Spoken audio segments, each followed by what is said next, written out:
There's a reason why construction management is one of the most stressful jobs in the country. Oh yeah, you're babysitting adults. All That's day. exactly what you're Some doing. days.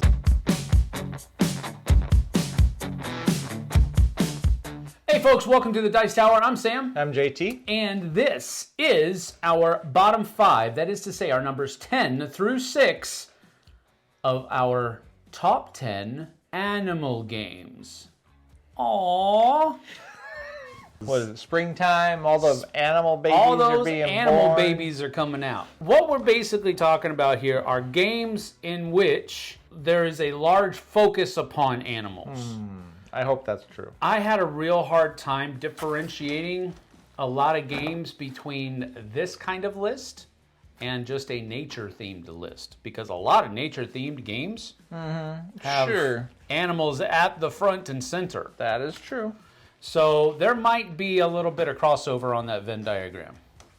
Because I think we've done a nature-themed game. We have done a nature themed game. I tried to stay away from the anthropomorphic animals that could be aliens or people or whatever else. I absolutely did Did that. the best I could. I couldn't do it completely. There were some that I wanted to include, but they had anthropomorphic animals or bugs. Good call. I didn't put So any I bugs didn't in do there.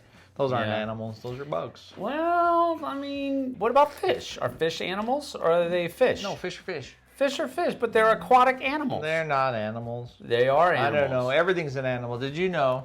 Uh-oh. Fun fact. So I was looking up. We had this little text back and forth that said, "Are dragons animals?"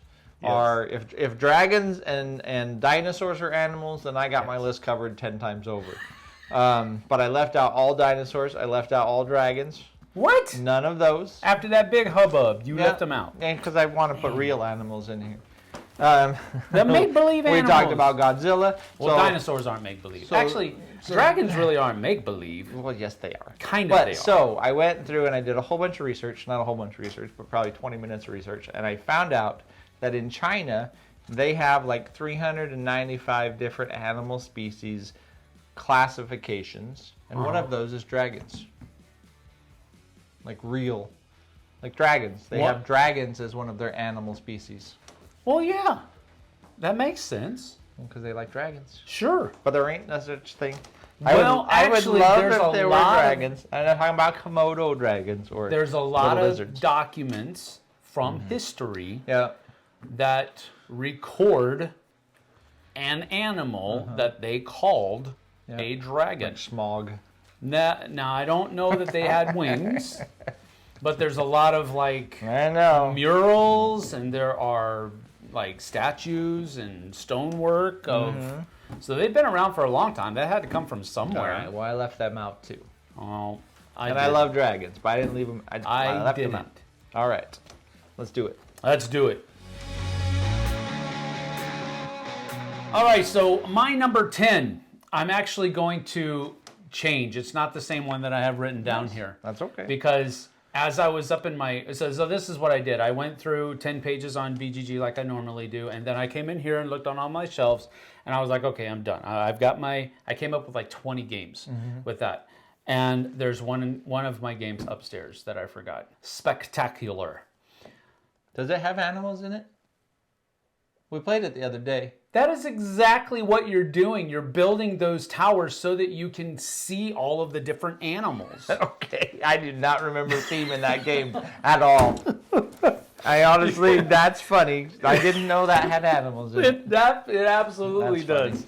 It absolutely does. I'm Each a of the themer. tiles, No. each of the tiles has like a picture of an animal on it, and it has a space for the die. That's true. And All right. you actually get points for having how many different animals at the end of the game you have in your viewing pins. Oh, this is going to be a good list.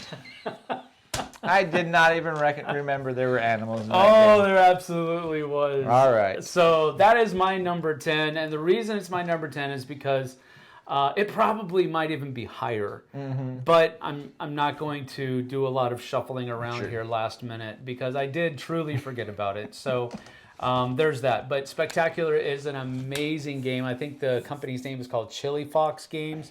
It's a really fun game that marries kind of dice placement with the same kind of idea as Cascadia, where you're trying to place these different animals in sectors of a wildlife preserve. Sure. And then you're trying to build towers around that wildlife preserve so that visitors can come and view all of these different animals in their native habitat. So it's really cool. It kind of takes Cascadia and it instills into it this dice placement mechanism where what number Pip shows is how many points that sector is going to be worth. You add all of those matching tiles together and then multiply it by how many birthing tiles are in that sector, and that's how many points that's going to be worth. And then towers are going to also score you points for all of the pips that are around it. It's kind of a convoluted scoring system, but it's a really cool spatial organization game. Really enjoy it a lot. It's spectacular. Nice. Tiles and dice. I mean animals. All right. This is awesome. Okay, my number 10 has the worst type of animal in it in the world. Yep, the worst type of animal. I had to make sure I didn't Skunks. have... No. Cats. Oh! Cats. Yes. Non-striped skunks. Yep, and it has the worst name in board game history, and that is Mlem. Oh. Mlem is the worst name of a game that I've ever heard of. If they make a second edition, they need to spell it out, do something, break it up, because this is a fun game. Now, the funny thing about Mlem Space Agency, you are sending cats to space. You have 8 or 10 cats. I'm on board with that. I know, me too. That's the best part. Like, I just picture this. You're just shooting this rocket off. Yes. And as you fly by the asteroids and the moons and stuff, you just jettison a little cat out. You're going to get in so much trouble. And you're trying to shoot them up all the way to as far away from Earth as possible. That's where they get the most points. It's kind of like crapshoots with freaking cats. But anyway. This needs to be an Olympic event. It is. But anyways, Mlem Space Agency is a funny little game. There's no super depth to it or anything else. But you have a bunch of cats that have different abilities on them, which means they might score more if you can get them on an asteroid or on a planet, or if they get all the way to the top, or they might start the rocket off a little bit further up the track.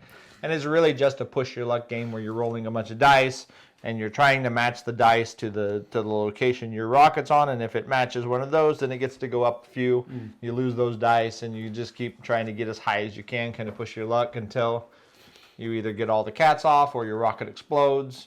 And yeah, it's really, you're just scoring by dropping them off on moons or planets or whatever else. Yeah. It's a super fun game. It's a super light game. It's tons of push your luck.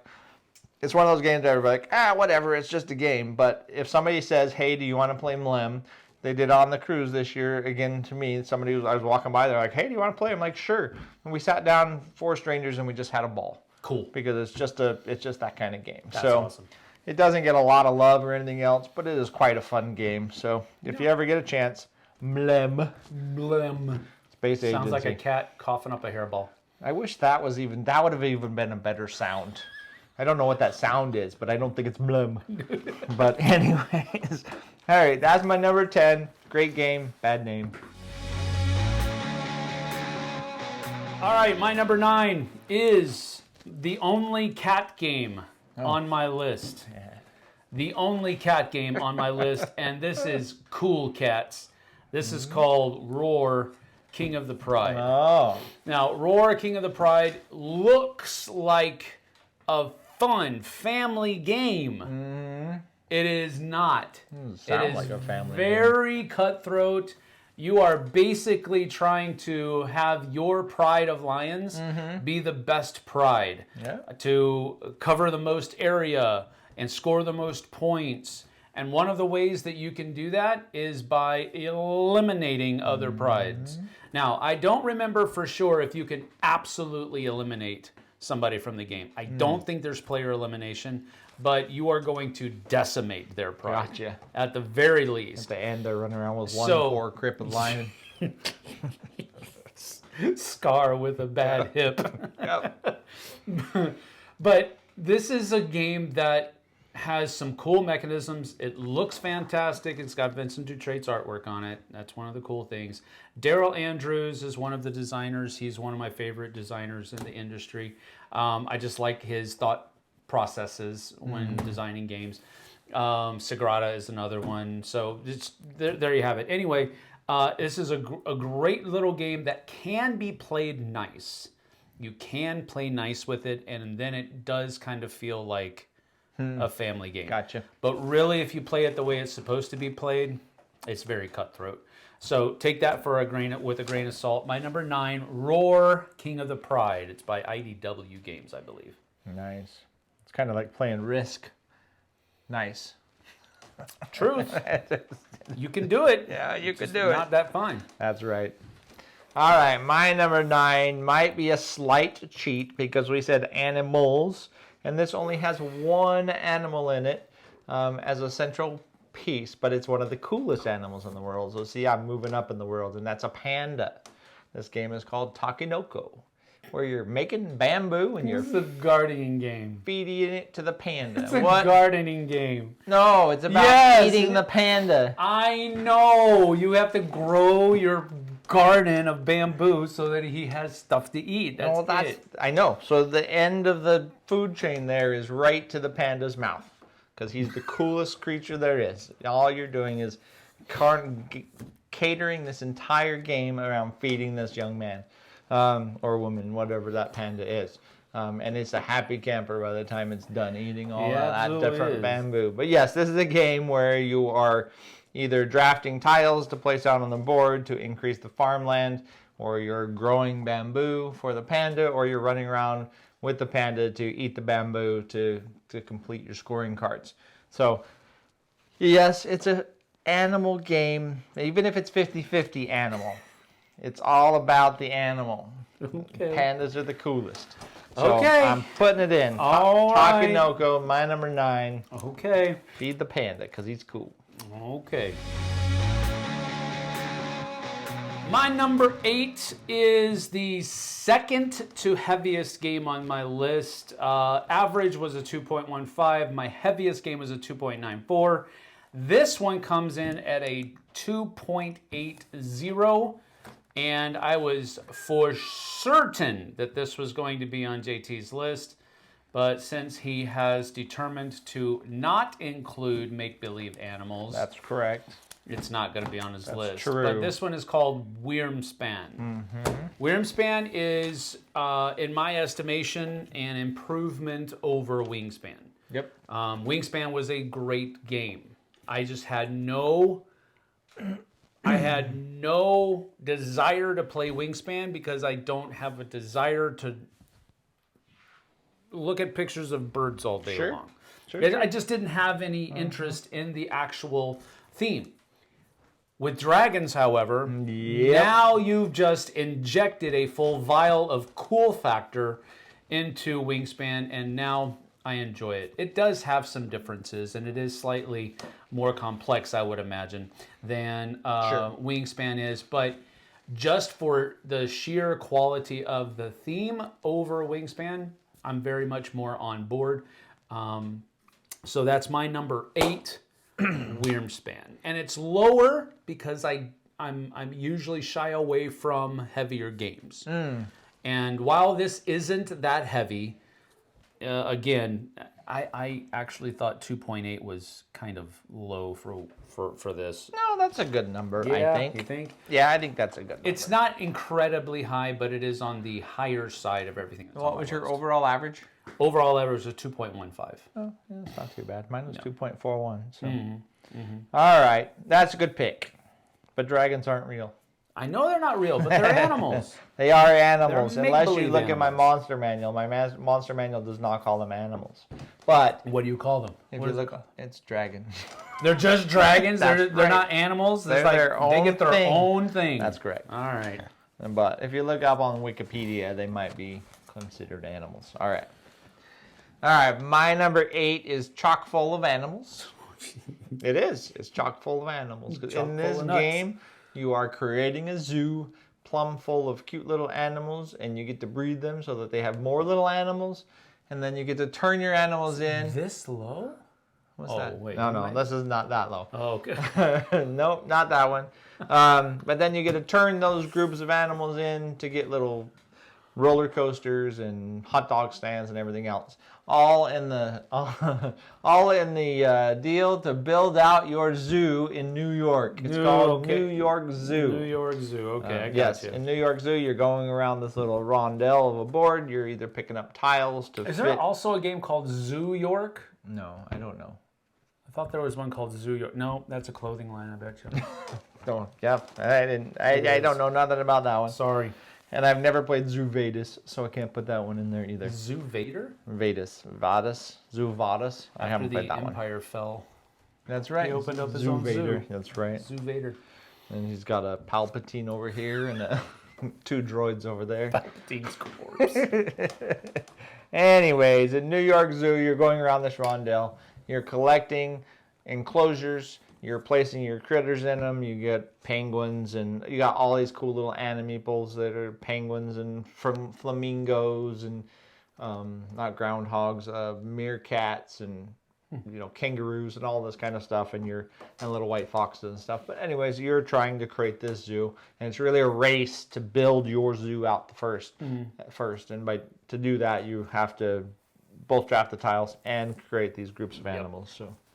I remember playing this game exactly once, and I did enjoy it. It's a great game. This is a game I have played so many times with my nieces and nephews. They love this game to death. So. Yeah, that's cool. My number 8, New York Zoo. My number 7 is also a game that I've only played exactly once. It was on the cruise, and it was with a heavily deluxified version, but I really did enjoy it. And it's the heaviest game on my list, 2.94. But I really enjoyed it. Definitely has a Cascadia heavy, not Cascadia light. This is Cascadia heavy. Sure. Life of the Amazonia. Really fun game. Really good tension in throughout. Drafting those different animals and trying to get them into different combinations within your biome and your kind of little player area where you're building out your little thing, much like Cascadia, but you're doing it in, I don't know, that part didn't seem as convoluted as Cascadia did. That part seemed like it was easier. Because you're just kind of putting like river, desert, or forest. And you're just kind of building out your little area there, and then you're plopping those animals down in the kind of areas that they can go into. Yeah. I just really enjoyed it. It's a really fun game. It is heavier.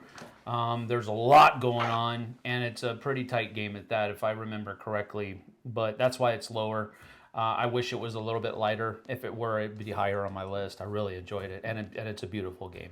I love the little kind of tracks on the waterfall that you're going to get like bonuses, and you get in-game points, I think. That's for where you having get your trees and your lily pads and stuff from too. So really a cool game. Loved it a lot. Number 7, Life of the Amazonia. All right, my number 7. I don't know what it is about me about wanting to shoot creatures into space, but this one follows that theme, except for this time it's a cooler creature than last time, and these are rats. This is called anthropomorphic animals. This is called First Rat. No, who says they're just rats? Look at the pictures. They're just rats. They got spacesuits on. Well, yeah, you got to put them in. Have you ever seen somebody put a dog in a spacesuit to shoot it into space? Like, you got to have a spacesuit on, or they will die. If they were space rats, they wouldn't need a spacesuit. See? True. So True. So I picture in this game that I am the guy at NASA, and we call it RASA because we're firing off rats. I'm the guy at RASA, and I'm launching my rats into space, collecting junk along the way, getting some knowledge, getting some special Arnold Ratsaurus or whatever their guys are called. Yep. And anyways, sending these rats to space, hopefully to get to the top. And at the same time, you are building spaceship sections. Yes. So that you can create spaceships and get more points. But This is an incredibly fun game. This is an incredibly fun game. I did not even include it because it's anthropomorphic rats. Dude, I did not think of them as anthropomorphic. I think they are. Maybe. Because Maybe. I don't, like, for example, I didn't include any... You can teach rats how to do a lot of things. My rats never talk in this game. I'm not going to put a Teenage Mutant Ninja Turtle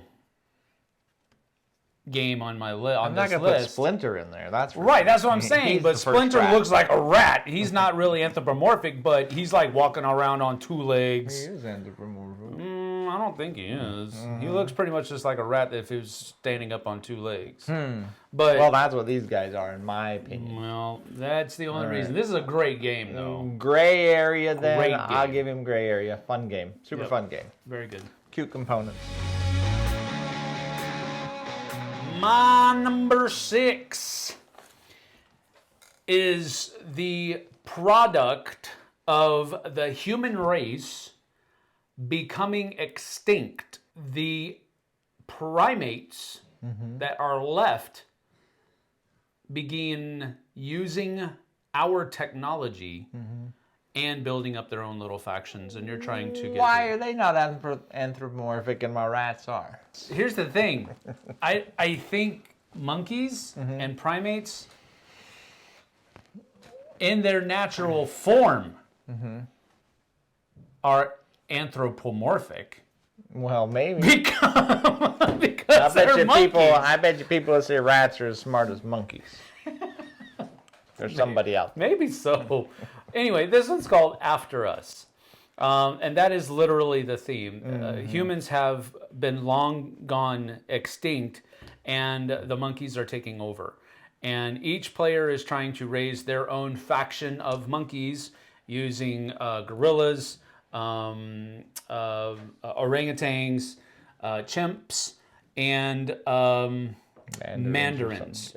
And it's just one of these games where I love the mechanism of taking your cards, because every turn you're going to be able to take 4 cards. It's possible using one of the special abilities of the game to have 5.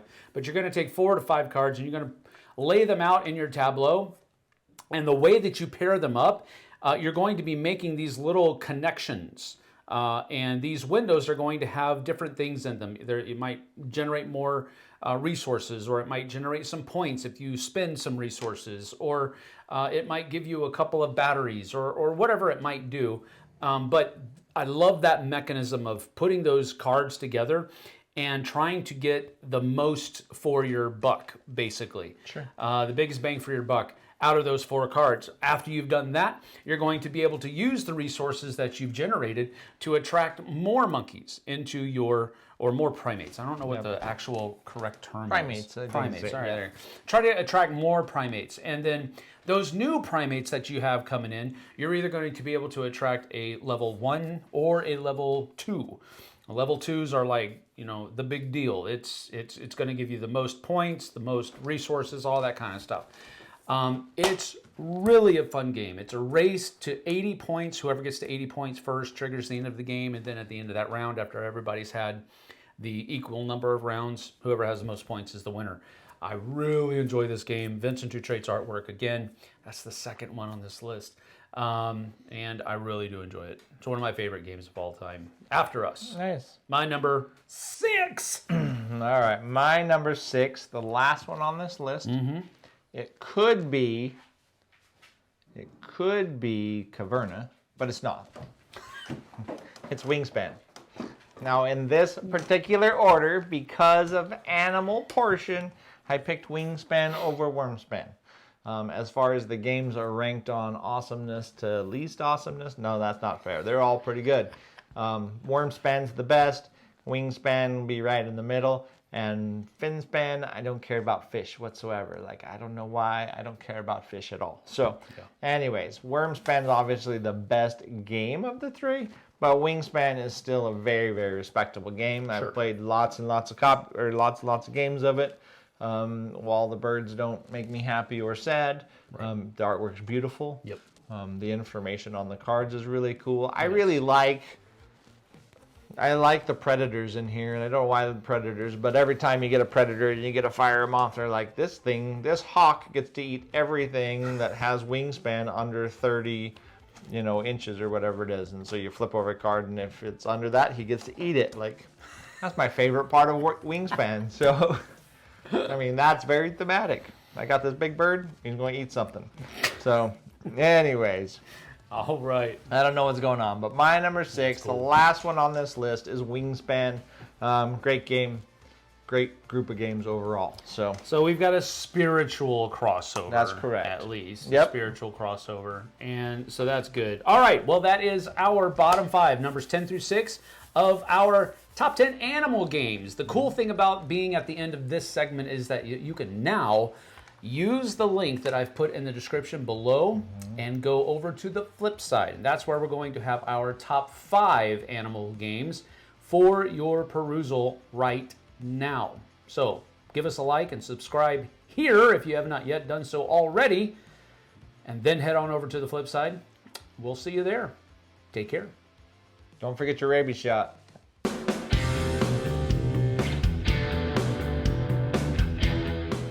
Hey everybody, thanks for watching this video. If you like this review or whatever you just watched, wasn't it amazing?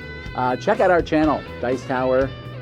We have all kinds of things. We review games, we do top 10s, we play games live. It's all about board games, but especially the people who play them. Check out Dice Tower YouTube channel.